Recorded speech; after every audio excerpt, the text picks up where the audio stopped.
This game show, in which the contestants are presented with clues in the form of answers, and their responses must be in the form of questions.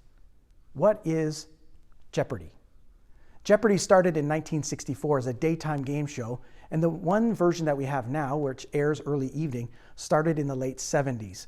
For over 40 years, people have gathered around the TV to hear people answer these questions and to test their own knowledge on trivia. People seem to love trivia. In fact, I used to go to Sunday school just so we could play Bible trivia.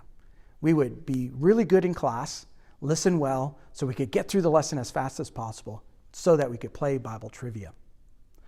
The problem is that so often we treat the Bible as trivia, the stories and the people in the Bible just as trivia.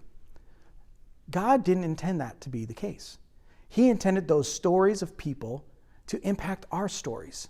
See, they were God's stories in the lives of those people, and He wants to impact His story in our life through them. The author of Hebrews actually says that we should study those people so that we can learn how to live our life.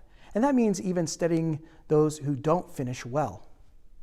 This summer, we're going to explore a series of stories from various people in the Old Testament. We're going to call it Who Is?